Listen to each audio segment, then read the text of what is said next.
back here at the Digital Health and Fitness Tech Summit live studio stage on the CES floor. We're presented by United Healthcare. I'm joined here by Mike from USA Today and other various outlets. Mike, how did it go? What did you guys talk about? I want to learn more about how the panel went. Went pretty well. We had a lively conversation. We were basically focusing on some inflammatory statements that Dr. Jim Madeira from the AMA said earlier this year, and it's provoked a lot of conversation, including ours. Can you give me some insight on what was said earlier that caused the conversation, that provoked the conversation? Sure. He basically called a lot of the electronic innovation now that's going on the digital snake oil of the early 21st century. So needless to say, there's a lot to talk about. And if you had to characterize, what was the consensus of the panel or even the conversation that happened in the room? Well, I think there's a general agreement that you need to have some quality, some standards. As as the gray area between a consumer device and a clinical device starts to gray, then there starts to need to be some creativity, and I think we talked a little bit about that. Sure. I think we made a little progress.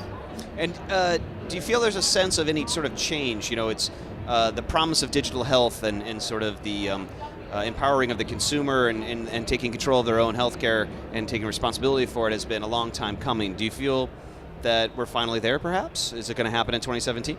Well, Dr. Jim Malt, who's Sure. the Chief Medical Officer at Qualcomm Life, he made the point, he got all of us to raise our hand. How many of us have smartphones? And I'll leave it up if you have healthcare apps on your smartphone. Sure. Now leave it up if you're paying $5 or more a month for it. Everybody went down.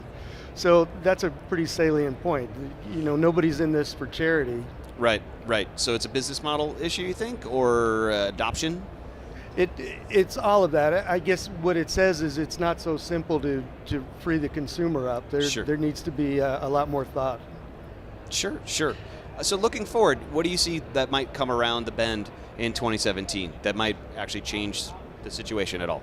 Well, I think we're starting to see some health, the floor of wearables come up. The quality is starting to rise.